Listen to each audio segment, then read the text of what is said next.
Guys আসসালামু আলাইকুম। আমি ফয়সাল লন্ডন থেকে আসলাম। একটা জরুরি আশা, এই না এসে আর পারলাম না। বিষয় হলো আজকের বাংলাদেশ। আমি একটা প্রোগ্রাম দেখতেছিলাম বসে বসে ইউটিউবে। প্রোগ্রামটা হলো এইটা, আপনারা যদি একটু শুনেন, আমি কথাগুলো একটু শোনাই। আর প্রতিবাদটা জানাইতেই হচ্ছে, কজ ছাত্রদের বুকে গুলি করা হয়েছে। সো এরা কারা? এদের কিন্তু নিস্তার নাই। যারা ছাত্রদের বুকে গুলি চালানো হয়েছে, এই পুলিশের বিচার কিন্তু হয় নাই। এবং আমাদের মাননীয় প্রধান বিচারপতির একটা প্রোগ্রাম টক শো আমি দেখতেছিলাম, metro same to the point, channel I. So guys, আমি একটু আপনাদেরকে শোনাই, দেন আলোচনায় আসতেছি ইনশাল্লাহ। ইসলাম। আজ আমাদের বিষয় আন্দোলন, সহিংসতা ও শিক্ষার পরিবেশ। সঙ্গে আছেন বিচারপতি শামসুদ্দিন চৌধুরী মানিক, সঙ্গে আছেন গোলাম মাওলা রনি, সাবেক সংসদ সদস্য এবং বিএনপি নেতা। শুরুটা এই পাশ থেকে একটু করি। স্যার কেমন আছেন? স্যার কেমন আছেন? হ্যাঁ, ভালো ভালো ভালো সোমা, স্যার। তুমি কেমন আছো? স্যার, আপনার হলুদ পাঞ্জাবি দেখে মনে হচ্ছে দেশে বসন্ত। দেশ তো চির বসন্তের দেশ, এটা তাই না? দ্বিজেন্দ্রলাল রায় তো সেটাই লিখে গেছেন। আমরা সেই ঐতিহ্যেরই মানুষ, বাঙালি। ধনধান্যে পুষ্পে ভরা এই দেশ আমাদের এই বসুন্ধরা। কিন্তু যদি আপনি বলেন ধন ধান্যে পুষ্পে ভরা আমাদের এই বসুন্ধরা, সেই বসুন্ধরাতে এই ধনধান্যে ভরা পুষ্পে ভরা বাংলাদেশে অর্থনীতিটা কেমন আছে? Do you have secondary school children in the UK for just 5? Guys, আপনারা দেখলেন, উনি হচ্ছেন আমাদের প্রধান বিচারপতি, যিনি আমাদের সারা বাংলাদেশের মানুষের বিচার করতেছেন। আর ওনার কাছ থেকে আমরা বিচার পাবো। বাংলাদেশের রক্তের দাগ এখনো শুকায় নাই, রাজপথ গরম এবং আন্দোলন সংগ্রাম ছাত্ররা করতেছে ওনাদের বৈষম্যমূলক শিক্ষা ব্যবস্থা, ওইটার জন্য ওরা আন্দোলন করতেছেন। আর এর মধ্যে হারুন সাহেব তো যা করলেন, ভাত টাত খাওয়ায় একদম গদ গদ ছাত্রদেরকে ওখানে যে একটা চিঠি ধরাই দিলেন যে তুমি এটা পড়ায় শুনাই দাও, আর উল্টাপাল্টা করলে হয়তো বা তোমার কপালে খারাপই আছে। তো সে তো আগেই সবই জানে পরিস্থিতি। তো সরকার কিভাবে আছেন এবং আমাদের দেশ কিভাবে চলতেছেন, যাই হোক, সেটা একটা লম্বা আলোচনা, সেটাই আমি যাব না। তো ওনার কাছে, মানিক সাহেবের কাছে মনে হইলো এটা বসন্ত চলতেছে বাংলাদেশ। উনিও এমন একটা ড্রেস আপ করে আসছেন। এবং এর আগে আরও একটা দুটো প্রোগ্রাম আমি আগে পিছিয়ে দেখলাম, যেটা হলো সবচেয়ে হাস্যকর আমার কাছে মনে হয়েছে। জানি না গাইজ আপনাদের কাছে কেমন লাগতে পারে। উনি আরও বিভিন্ন সময় বিভিন্ন কয়েকটা প্রোগ্রাম আমি দেখলাম।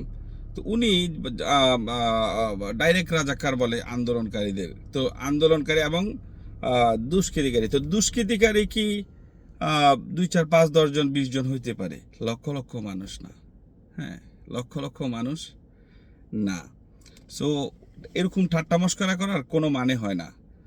আপনাদের মতো লোক এইসব জায়গায় বসে থেকে রাষ্ট্রীয় সম্পদ লুণ্ঠনের সহযোগিতা করেন। বেনজির সাহেব সব টাকা তুলে নিয়ে গেছে। বেনজির নাটক, বেনজির নাটক, বেনজির নাটক, ওইটা অমুক নাটক, তমুক নাটক, সমুক নাটক।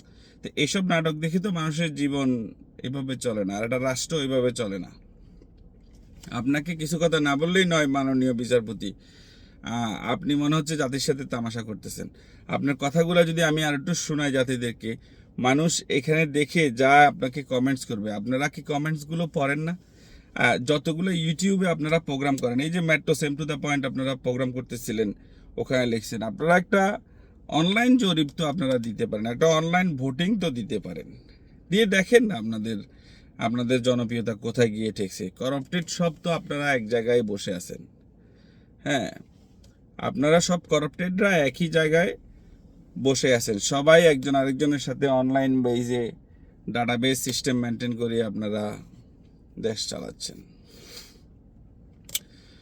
যাই হোক, ইন্ডিয়া বয়কট, উমুক বয়কট, সমুক বয়কট, অনেক আলোচনা শুনতেছিলাম, না এসে আমার মনে হচ্ছে আর পারলাম না। ঠিক আছে, এটা তো আমাদেরই দেশ। আমার নাম ফয়সাল, আমি ইউকেতেই থাকি। আপনাদেরকে ছোট্ট করে শুধু একটা কথা বলি, আমরা হচ্ছি আপনার রেমিডেন্স যোদ্ধা, আপনার দেশের চাকাটা ঘুরাই।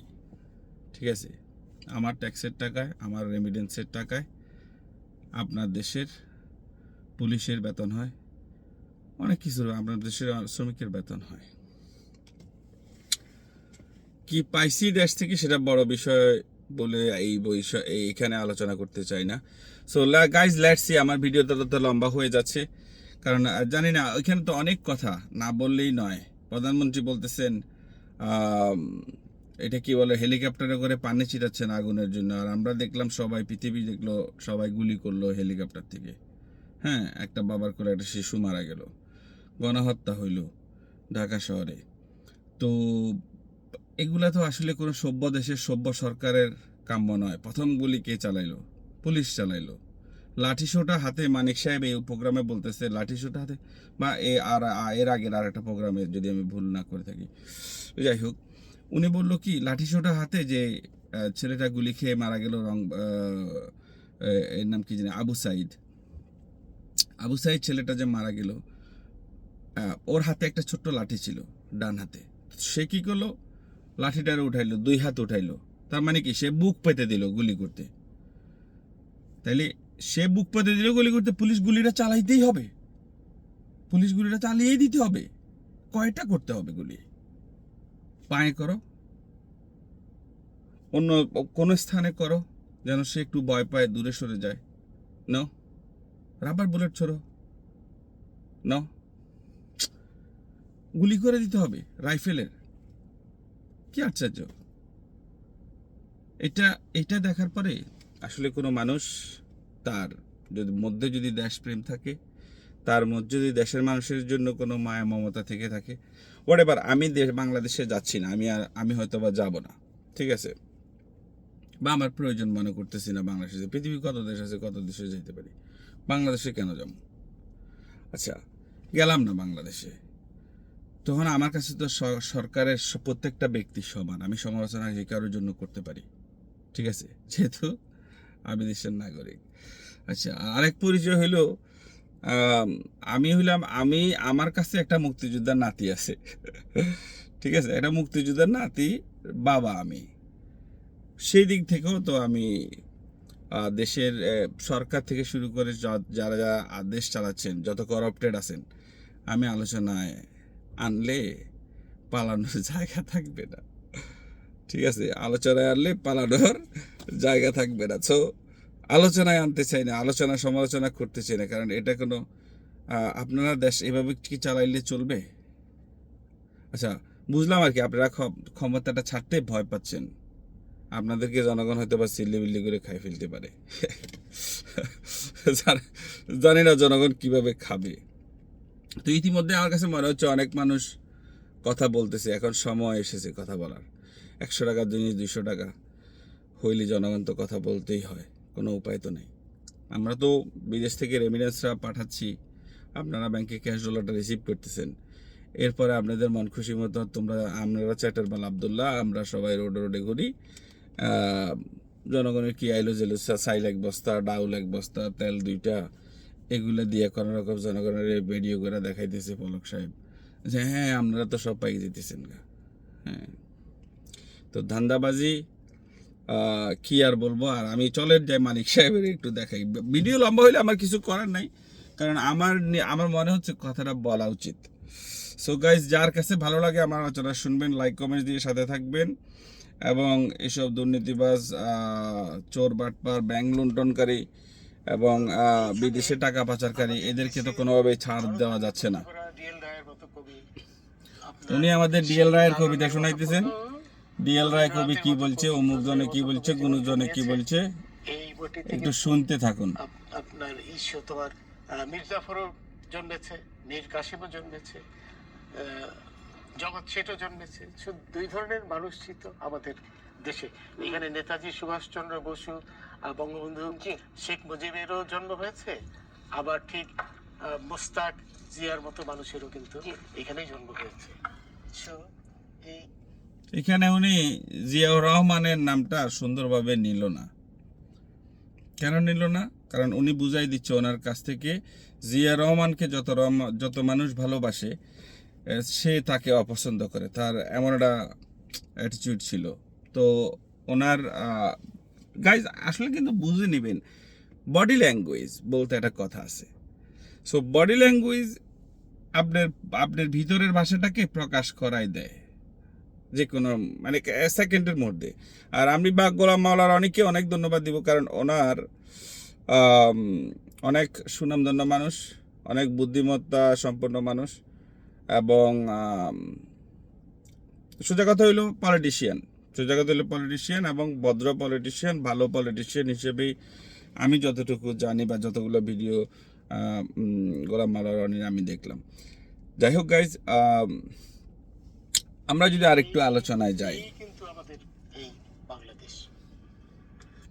আমরা যখন এই মুহূর্তে আলাপটা একটা জিনিস আমি টাই না দেখাই, না হয় আপনি বলছেন তেল আর জল প্রত্যেকটা কখনো এক হয় না, প্রশ্নেও কিন্তু যতগুলো প্রশ্ন আমি হয়তো ভিডিওটা টাইনে টেনে দিয়েছি সামটাইম, আমাদের যদি বলি হয়তো 2 মিনিট আগে একটা দেখলাম, এখন আবার 5-10 মিনিট পরে আবার গেলাম আরেকটা সিকোয়েন্স টানে দেখলাম, একটা প্রশ্ন দেখলাম। আমরা অতি সাম্প্রতিক সময়ে যেসব জিনিসগুলো দেখছি কথাটা সেই শুনে জিনিসগুলো কিন্তু এখন আপনারা এটা আমরা প্রথম দেখছি না। যদি বলেন সহিংসতার কথা, আপনি রেফারেন্স টানবেন যে আমরা 14 সাল থেকে দেখেছি, কিন্তু আপনি বলবেন যে এগুলো অপশক্তি। কিন্তু আমার প্রশ্ন, আমাদের সকলের প্রশ্ন, 14 সাল থেকেই যদি অপশক্তি থাকে, আমরা যদি ওই ক্রোনোলজিতে যাই, 14 থেকে আমরা অপশক্তি দেখলাম, তার আগের ইতিহাস বাদ দিলাম, তাহলে এটা কি অপশক্তি যদি হয়ে থাকে এই ভাষায়, সেই অপশক্তিকে আমি দমন করা আমি যায়? কিন্তু- আমি কিন্তু সময় 14 সালটা আমি বলবো 75 সাল থেকে আমি সেই সেই জায়গায় 75 যাচ্ছি না, সাল। কিন্তু হ্যাঁ, আমি শুরু ওই এখন না, জায়গায় যাচ্ছি না। উনি আমাদের এখন বিচারপতি, এই যে 75 সাল। recently যে ধ্বংসযজ্ঞগুলো হ্যাঁ। হলো, এইটাতে এখন তো সব বেরিয়ে আসছে। আচ্ছা, আমি তাহলে স্যার সব বেরিয়ে আসছে,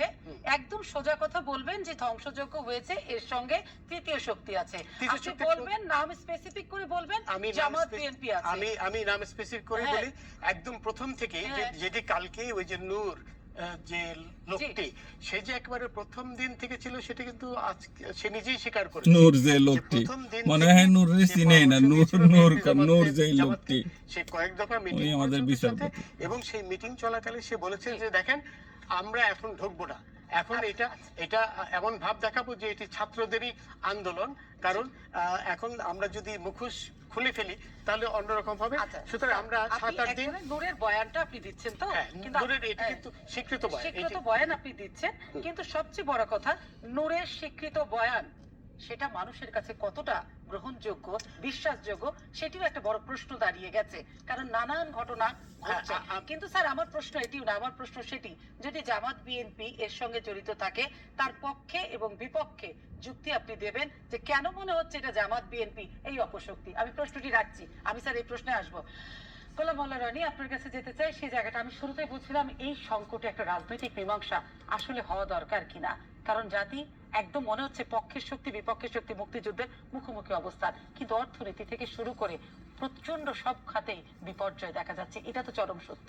এটা চরম সত্য, ধন্যবাদ সময়। এটা বলা অপেক্ষা রাখে না। যে রাজনৈতিকভাবে মীমাংসা করার জন্য রাজনীতি জানেন, রাজনীতি বুঝেন, এবং রাজনীতির উইজডম মানে প্রজ্ঞা যাদের রয়েছে, দেশপ্রেম থাকতে হবে এবং প্রজ্ঞার সম্পন্ন মানুষ থাকতে হবে, উদারতা থাকতে হবে।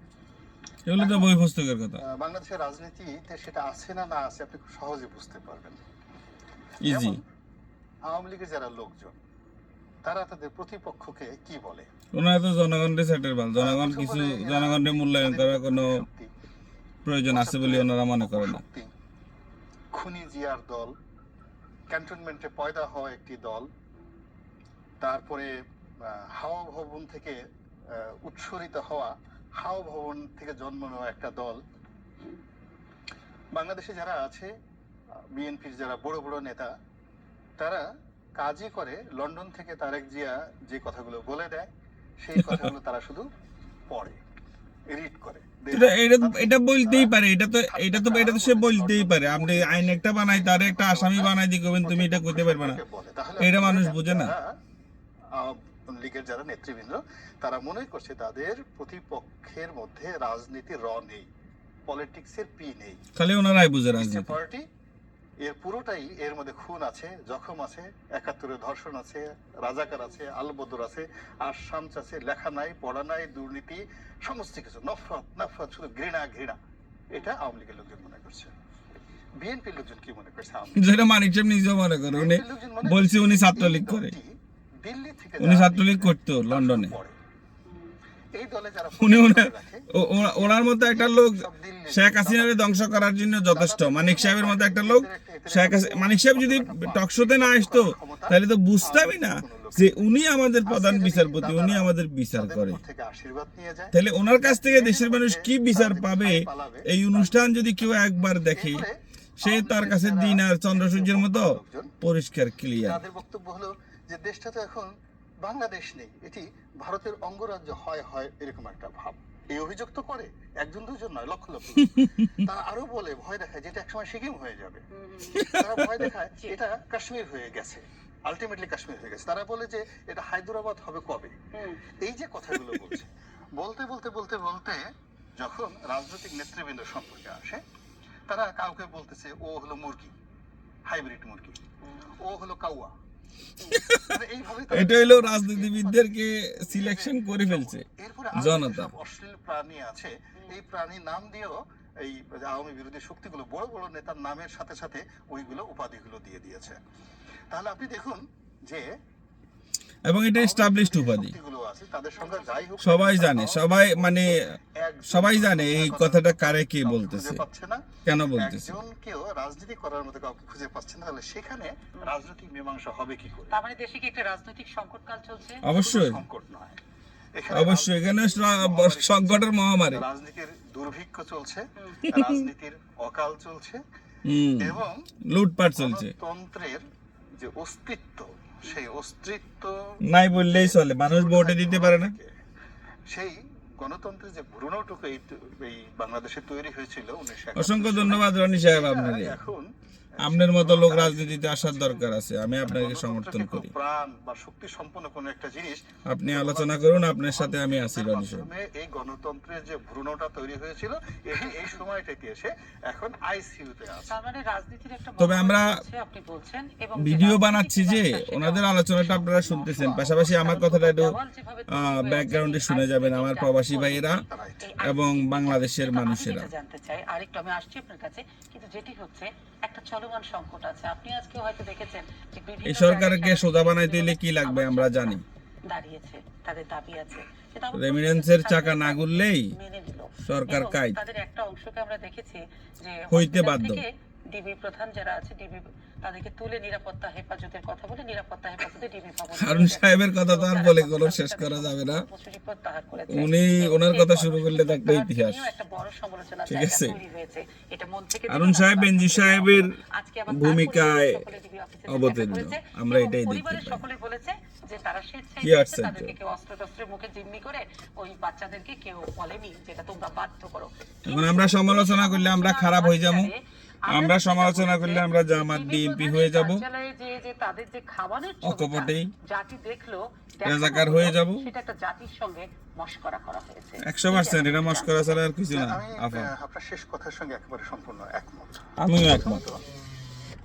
রাষ্ট্র ব্যবস্থায় এখন অনেকগুলো প্রতিষ্ঠান একটা সুপার নিউমারি প্রতিষ্ঠানে পরিণত হয়ে গেছে, বিশেষ করে পুলিশ। পুলিশ তো আমার, শেষ। দাদির ভাই ছিলেন পাকিস্তানের আইজি ইন 1953 সালে। আপনি জানেন যে পাকিস্তানের আইজির ডেজিগনেশন ছিল সিভিল সার্ভিসে একজন জয়েন্ট সেক্রেটারির সমপর্যায়ের। আর এখন আইজি সাহেবকে তুলতে তুলতে সিনিয়র সচিব বানিয়ে শুধু রাখা হয়নি, বেনজির সাহেবের মতো লোকজন যখন আইজি ছিলেন তিনি মনে করছেন যে স্বরাষ্ট্রমন্ত্রীর চেয়েও তিনি বড়। তো এই যে একটা মানে রাষ্ট্রের মধ্যে একটা ভিন্ন রাষ্ট্র তৈরি করা, সার্ভিসের মধ্যে একটা ভিন্ন সার্ভিস তৈরি করা, এবং তাদের মধ্যে একটা উন্নাসিক ভাব, এটা পুলিশের মধ্যে চলে আসছে গণতন্ত্রের দুর্বলতায়। 2 নম্বর হলো কতগুলো পদ, যেমন গণতন্ত্রের দুর্বলতা ওই জায়গায় পুলিশই তো ভোট কালেক্ট করে দেয়। এই যে মহানগর পুলিশের যে ভোট কি বাক্সাগুলো রক্ষা করি, ব্যালটগুলো সুন্দর করে সিলসুল মারি আনি বড়িদের বা নির্বাচনে জয়ী। ম্যাডামের কাছে নিউজ চলে গেছে, হ্যাঁ আপনি তো নির্বাচিত হয়ে গেছেন। ডিবি প্রধান, এবং মনে হচ্ছে যে বাংলাদেশের পুলিশের কর্মকাণ্ড, পুলিশ, আর্মি, বিডিআর যা আছে সবাই হেদের এজেন্ডা। শুধু এটা হারুন বলে কোনো কথা না। হারুন আমি বলি আমি কিন্তু মুক্তিযোদ্ধার মনে হতো যে বাংলাদেশের নাতির বাবা, ঢাকা মহানগর ঠিক আছে, পুলিশের যে দপ্তর বাংলাদেশের বিষয়ে কোনো ছাড় দেওয়া হবে না। দেখাতে হবে এটা কি গ্রহণযোগ্যতা, বিশ্বাস তৈরি করা। সরকারের সব তামাশা, একটা মানুষ এগুলোর জন্য আমরা প্রতিবাদ জানাই, ধিক্কার জানাই। ওভার অ্যাক্টিং করে, এবং বাংলাদেশ থেকে আমরা কিছু আনতে যাবো না, পরে আমরা যেহেতু দিমু বাংলাদেশকে, তো আমরা দুই কথা বলতেই পারি, আপনাদেরকে শুনতে হবে, যেহেতু আপনারা ফাইজলামি করতেছেন। যা কিছু হচ্ছে মানে এখানে কোনো প্রকার স্যাক্রিফাইস করা যাবে না। আমি কোনো প্রবাসী ভাইকে বলবো না, আপনারা কেউই আপনারা সবাই জানেন কেমনে কি করতে হবে, ঠিক আছে? এখানে জাস্টিস চৌধুরী আছেন, রেমিডেন্স চাকা ঘুরবে না। ভাষা আছে যে বিচার এবার তোমরা সরকার আমাদের প্রবাসীদের সাথে আগে বসো যেন বিচার হয়ে অনলাইন সিস্টেমে, বিশ্বাস জন্ম যে তোমার কাছে কি অর্থাৎ দিতে হবে, তুমি আমাদের কাছে কি নিতে পারবা। ডিবির যিনি হারুন সাহেব যেরকম ইন্ডিয়ার সাথে যাই কন্ট্রাক্ট চুক্তি করে আসেন, প্রবাসীদের সাথে প্রবাসী সংগঠনগুলোর সাথে আপনারা বসেন, বসে আপনারা সিদ্ধান্ত নেন দেশ কেমনে চালাইবেন। আপনারা যেমনে বলতেছেন জামাত শিবির বাদ দিয়ে দিবেন, এটা কি সংকটের সমাধান হবে? আপনার আইনমন্ত্রী আজকে বলে গেল নির্বাহী বিভাগ আদেশ দিবে, জামাত শিবির আপনি বাদ দিয়ে দিচ্ছেন। কেন বাদ দিয়ে দিবেন জামাত শিবির? এটা কি মানুষ না? প্রেমে ভালোবাসায় তিনি তাদেরকে সংবিধানের কোন জায়গায় লেখা আছে, তাদের সুন্দরভাবে বসিয়েছেন, কোন জায়গাটায় আপনি লেখা আছে আপনি মতো করে আপনি খালি দেশ চালাইলে হবে? দেশের জনগণ এটা খাইতে হবে না? নিজ হাতে তিনি মোরগ পোলাও লক্ষ লক্ষ মানুষ রোডে, as it is, ওই যে কতগুলা মানুষ জীবন হারাইলো, আমি তাদের আত্মার মাফফেরাত কামনা করি। ভালোবাসা ওদেরকে দেয়নি, তার চেয়ে বেশি যদিও অনেক আগেই ভালোবাসা জনাব হারুন সাহেব যে কোনো ধরে নিলাম। সময় আমি প্রবাসী হিসেবে আমাদের এই জিনিসটা বাংলাদেশের বিশ্বাস মানুষের পাশে আমার আছি কাছে মনে হচ্ছে এর মধ্যে এবং চক্রান্ত আছে, আমি মজলুম এর জনতার মধ্যে পক্ষে আছি। অসততা আছে, এর মধ্যে, মজলুমদের মুক্তি চাই। যাকে বলা হয় আরো অনেক কিছু আছে, ঠিক আছে। unseen, না, এটা আমি সাধারণ রাগের বশীভূত হয়ে একটা জায়গা তৈরি হয়েছে, কোনো প্রধানমন্ত্রী যদি দেশ চালায়, কিন্তু সেই অবিশ্বাসের জায়গাটা সেটা সংবিধানটা ভালো করে পড়ে তারপর দেশটা চালান। এই জায়গাটা না, আমাদের ঠিক আছে? আদালত সব বুঝিও না বুঝার ভান করলে কিছু করার নাই। কতগুলো জায়গায় ইভেন পুলিশ, দাবিগুলা মানুষের স্পষ্ট, ডাক্তার এবং কোথাও কোনো সার্ভিস নেই। এবং আদালত এর বাইরে ঘুষ, আসলে দুর্নীতি, কোন একটা রাষ্ট্র ব্যবস্থা যেতে পারে না। লুটপাট ছাড়া আসলে আমাদের ultimately নেতা কর্মীরা কতটা এমপিরা আছে। কিছুই করতেছে না। এখন বিচার বিভাগে অনেক এটা কথা আপনি হচ্ছে, বললে কিন্তু হবে না। অনেক কথা হচ্ছে, আইন মন্ত্রণালয়ের কথা আপনি হচ্ছে, কাগজে শেষ পত্রে মেশিনে লিখে কিন্তু, দিতেছেন, আপনি খুব বিচার সুন্দর দেশ হচ্ছে চালাইতেছেন, এবং এখনো দেখেন ব্যাংকেগুলার এই অবস্থা কেন আগে এটার উত্তর দেন। যুগান্তকারী আপনার বিচারপতি এসব কেমনে বলে সেটার উত্তর দেন। ধরেন একেবারে নাড়াচাড়া দিয়ে ফেলেছে। আপনার বিচারপতি কথাগুলো হইলো জাতির সাথে ঠাট্টা মস্করা ছাড়া কিছুই নয়, জাতি এর কাছ থেকে কোনো বিচার পাবে না, এটা স্পষ্ট মিডিয়ার সামনে। এটা পক্ষকে একটা এজেন্ডা বাস্তবায়ন করতেছে, দ্যাট ইজ ক্লিয়ার। আমি মনে করি আদালত যে বক্তব্যটা দিয়েছে এটি জাতির বিবেকের সঙ্গে যাই হোক গাইজ, আজকে আমার অনেক রাত হয়ে গেছে, আমি আবার নেক্সট ভিডিও নিয়ে আসতেছি। বুঝতে পারছি। আপনারা লাইক কমেন্ট দিয়ে সাথে থাকবেন সবসময় বুঝতে পারে না, কিন্তু এবং কিছু কিছু জায়গায় প্রবাসীরা আন্দোলনের সাথে সংক্ষিপ্ততা তিনি এই যে আছে আমি জানি কম বেশি, যে এবং আমরা চাই না এই ধরনের বিচারপতি এবং আমাদের এখানে, বিচার করুক। সংবিধানের আপনারা ওনাকে কেমনে কেমনে সরানো যায় ওই ব্যবস্থাটা করে ফেলুন। সাথে করলে আমি মনে আর বাংলাদেশের ছাত্ররা রাস্তায় দাঁড়ায় প্রাণ দিতে পারবে, বাট কোনো লাভ হবে না। তার মানে বিচার বিভাগে কোনো লাভ হবে না কেন? পুলিশ গুলি চালাবে, সেনাবাহিনী গুলি চালাবে নিরস্ত্র মানুষের উপরে। তো আমাদের হাতে অস্ত্র যেটা আছে সেটা হলো রেমিডেন্স, আমরা ওই চাকাটা ঘুরাবো না। এখানে বিচার বিভাগের সাথে ঢালাও ভাবে এটা খুবই এবার দেখা যাক আপনি কোন দিকে যান। মানুষ যখন বিপদে পড়ে এবং আপনি আমাদের সাথে না বসে এসব তামাশা করলে, যখন সে এসব রংবাজি করলে হবে না। ওই সময় তার ঠিক আছে? মানসিকতার উপর নির্ভর করে প্রবাসীরা এখন জানে না এমন কিছু নাই। প্রবাসীরা আপনাদের চাইতে অনেক স্মার্ট, বাংলাদেশের আওয়ামী লীগের রাজনীতি যেভাবে চলে এবং বিভিন্ন সময় আপনার সরকারের মানুষরা আসি বলে গেছে প্রবাসীরা ডাল ভাত খেয়ে বেঁচে আছে। কিছুই জানে না। বলতে পারবো না। সবাই প্রবাসীরা ডাল ভাত খেয়ে বেঁচে থাকলেও আপনাদের জন্য একটা রেমিডেন্স কিন্তু থ্রো করে বাংলাদেশে, এটা ভুলে গেলে চলবে না। ঠিক আছে? ভদ্র হওয়ার চেষ্টা করুন। যেখানে সমতা আপনার সরকার, আপনাদের সরকার এমন কোন সরকার আমরা নির্বাচন করি নাই যেই সরকারটা আমাদের দেশটাকে আমাদের মতো করে চালাবে। সবাই কোনো বৈষম্যমূলক আচরণ থাকতে পারবে না। আমি সবগুলো রনি অনেকগুলো কথা আমি একটা মুক্তিযোদ্ধা পরিবারের সদস্য হিসেবেও সবগুলো অ্যাড্রেস আপনাদেরকে এটা বলতেছি, আমি কোনো বুয়া মুক্তিযোদ্ধা সার্টিফিকেট, আমার মুক্তিযোদ্ধা সার্টিফিকেট আছে, সব আছে। ঠিক আছে? আমাদের মুরব্বীরা নূরের এটার সাথে দেশের জন্য প্রাণ দিতেও প্রস্তুত ছিল, সে যে অস্ত্র হাতে নিছে, নাইলে মুক্তিযোদ্ধা হইতো না। গোয়েন্দা বাহিনীর তো সাথে সেটাও আমাদের অধিকার আছে, দেশের অর্থনীতি, দেশের রাজনীতি প্রমাণিত ঘটনা তাই না? নিয়ে সমালোচনা আমি তো অত কিছু বুঝি না, আপনার আইনজীবী করা। নূর বিদেশি ভালো করলে আমরা ইসরায়েলের বলবো সাথে আপনি তার ভালো একটা করছেন, relationship কোনো ছিল, অসুবিধা নেই। দেশ বিরোধী একটা তার ষড়যন্ত্র হ্যাঁ, ছিল, ভালো আমরা করলে তো বলছি আমাদের এবং ভালো, এটা আমরা বলছি আমরা যে ভালো তার করতেছি মানে তো না, সে রাষ্ট্রদ্রোহী। যদি আমরা তথ্য বিলিয়ন প্রমাণ বিলিয়ন থাকে, টাকা তাকে পাঠাই কি দিছি গ্রেফতার করা হয়েছিল? প্রবাসীরা। তাহলে তাকে ছাইরে রাখা হয়েছিল না, কেন? ঠিক আছে, এবং সংবাদ মিডিয়া ঢালাওভাবে প্রচার করা আছে, আপনি ইউটিউব চাপ দিলে বুঝবেন। ঠিক আছে, কেউ একটা স্পিচ লিখে দিলে এটা পরে শুনাই দিলে জাতি এটা মাইনা নিবে, আপনার এই তামাশা মাইনা নিবে না, না পরিষ্কার মিথ্যা কথা বলেন। বলার জন্য আপনারা ওদেরকে বাইরে রেখে দিবেন। মাসাদের যে হ্যাঁ। চর, সেও কিন্তু বলেছে আমার সাথে সে দেখা করেছে, হ্যাঁ। তখনই তাকে কি বলে তার বিরুদ্ধে মামলা করা উচিত ছিল। সেটি না করাটা অবশ্যই কোনো অবস্থায় যুক্তিসঙ্গত হতে পারে না। এখন রনি অনেকগুলো সুন্দর কথা বলেছে। রনি কিন্তু সুন্দর কথা বলারই মানুষ, বুদ্ধিমান মানুষ। রনি বলে ওনার কাছে উনি রনি বলে কথা বলতেছে। খুশি হতাম আমি আজ পর্যন্ত দেখি না কোনো টকশোতে, মনে হয় আপনারা খেয়াল করছেন কিনা জানি না গাইস, উনি কোনো মানুষকে আপনি বলার প্রয়োজন মনে করেনি না, এই ভদ্রতা উনি জানেনই না।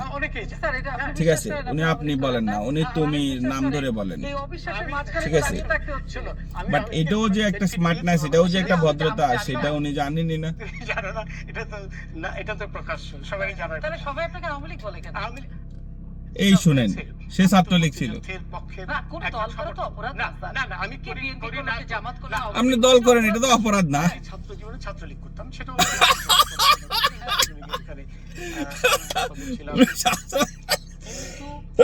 পরবর্তীকালে যখন উনি আমাদের প্রধান বিচারপতি, পরিশোধ করেছি, কিন্তু আওয়ামী লীগ উনি পরিচয় দিচ্ছে উনি ছাত্রলীগ করতেন। গাইজ, আমার আর কিছু বলার নাই, শেখ হাসিনাকে ধ্বংস করার জন্য এই লোকটাই যথেষ্ট। সো ওরা শেখ হাসিনা একটা বিচারপতি বসেছেন যিনি ছাত্রলীগ করতেন। সুবিধা পেলে কি খালি আওয়ামী লীগ করতে হবে? না, শোনো, যেহেতু আওয়ামী লীগের কথাগুলো পক্ষের কথা, এই জন্য আওয়ামী লীগের উনি আমাদের বিচারপতি, ওনার কাছে বিচার পাওয়া আশা করা যায়? আমি একইভাবে কিন্তু রাশেদ খান মেননের পক্ষেও কথা বলি, ইসের পক্ষেও কথা আরেক বলি, দালাল। কি বলে ঘাতক দালাল নির্মূল কমিটি। হ্যাঁ। না, ঘাতক দালাল তো রাজনৈতিক দল নয়, ওটার সাথে তো আমি আছি, ওদের উপদেষ্টা। ওই হাসানুল হক ইনুর যারা আরেক দালাল, পক্ষের সবকটি দলকে আমি কিন্তু সমর্থন করি।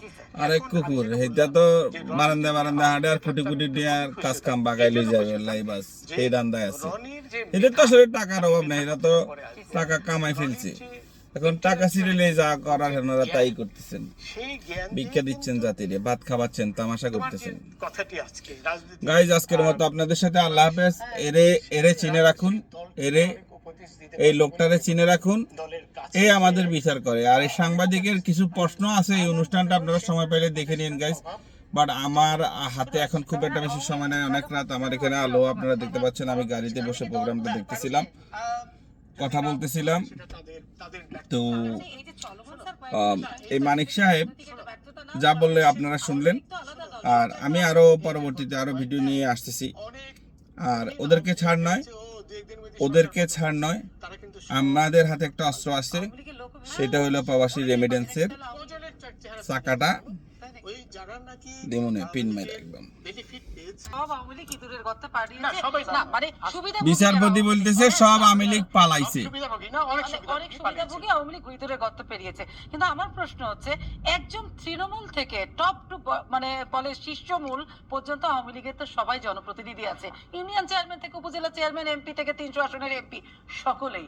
এই যখন ঢাকা অ্যাটাক হলো, তখন কি আমরা 15টি আসনের কোন এমপি কে দেখেছি আওয়ামী লীগের? সেটাই তো দুর্ভাগ্য। এই জন্য আমি বলছি যে রনির মতো লোক থাকলে এটি কিন্তু ঘটতো না। তাহলে কি আওয়ামী লীগকে আমরা বলবো জনবিচ্ছিন্ন হয়ে গেছে? রনির মতো লোক থাকে, হয়েছে মানে ওই যে জনবিচ্ছিন্ন হয়ে গেছে। বিচারপতি বলতেছে সরকার জনবিচ্ছিন্ন, সেটা না, সবাই এই যে ওপেন বিচারপতি বলতেছে জনগণ থেকে সরকার জনবিচ্ছিন্ন। তাহলে এমনকি তাইলে প্রধানমন্ত্রী আপনি তো থাকার, আপনার বিচারপতি এই কথা বলে, ভালো হয়নি। হ্যাঁ, তাইলে আপনি এখনো বুঝেন না, তাইলে কেমনে কি হইতেছে? আমরা দেখতে পেলাম গত প্রধানমন্ত্রী এখনো বুঝতেছে না কেমনে কি হইতেছে। আরে মানুষ গুলি নিতে শিখতেছে, গুলি বুকে নিব, তারপর আমি রাজপথ ছাড়বো না, মানুষ এই দাবিতে সরব।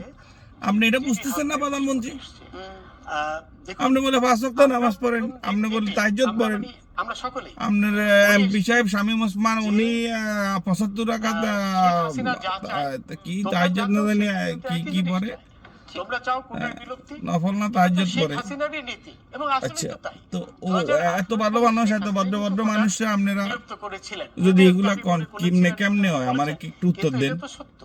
এরপরে যখন কয়েকজন এই বিচারপতি আওয়ামী লীগ প্রতিষ্ঠানকে ধ্বংস করার জন্য যথেষ্ট, রিটের বিরোধিতা আর কেউ লাগবে না। Awami League deputy attorney general করেছে, যেহেতু এটি ঠিক আছে। সরকারি পলিসি। আর উনি জিয়া রহমানের নাম আরো অন্যান্য রাজনীতিবিদদের নাম কিভাবে নাই, ওনার কাছে মনে হয় যে উনি আরো ভালোভাবে পড়াশোনা করে আসতে হবে। যতটুকু সময় লাগে একটা দেশের মানুষকে শাসন করতে হলে উনি এই সুরে কথা বলে দেশের মানুষকে শাসন করতে পারবে না, এবং সিংহভাগ মানুষ গুলি নিতে শিখছে বুকে, এই আইনি প্রসিডিউর রক্ত দিতে প্রস্তুত। জানি সকলে, কিন্তু আমরা যদি হ্যাঁ, বাংলার মানুষকে দাবায় রাখা যাবে না প্রধানমন্ত্রী। আপনি বুঝতেছেন না কি হবে? আপনি বুঝতেছেন না? আপনি রক্ত গঙ্গা বসানোর রাস্তা করতেছেন বাংলাদেশে। পরিষ্কার বলে দিয়েছেন যে আমরা হাইকোর্টের এটা কেন? বাংলার মানুষ এই জন্য আপনাকে বিশ্বাস করে? আপনি তো এখন আপনার আর ওবায়দুল কাদেরের আওয়ামী লীগ চালাইতেছেন, এটা তো বঙ্গবন্ধুর আওয়ামী লীগ না। হ্যাঁ, আপনি বঙ্গবন্ধুর নাম ভাঙায়া আদালত তো তার এগুলা আদালত করতেছেন আইনি দেশের প্রক্রিয়া মানুষের দিয়েছে। সাথে তামাশা। জিনিসটা যখন আর আদালতের একটা মধ্যে সুবিধাভোগী সীমাবদ্ধ আপনারে থাকে, এটাকে জিনিসটা সাপোর্ট এসে দিয়ে যখন আপনার মতো রাজপথে, তখন এটা একটা প্রধানমন্ত্রীকে সাপোর্ট দিয়ে অবৈধ প্রধানমন্ত্রী আপনাকে কেউ সাপোর্ট দেওয়ার কথা তো না। 31 মিনিট হয়ে গেছে, আমার ভিডিও আর বেশি বড় করতে চাই না গাইস। ইনশাআল্লাহ নেক্সট কোনো প্রোগ্রামে দেখা হবে। আপনি দেখতেছেন বিচারপতি তামাশা করতেছে আমাদের সাথে, সো আমরা রেমিটেন্স টাকা ঘুরাবো না। আল্লাহ হাফেজ গাইস, ভালো থাকুন। নেক্সট ভিডিওর অপেক্ষা। আসসালামু আলাইকুম।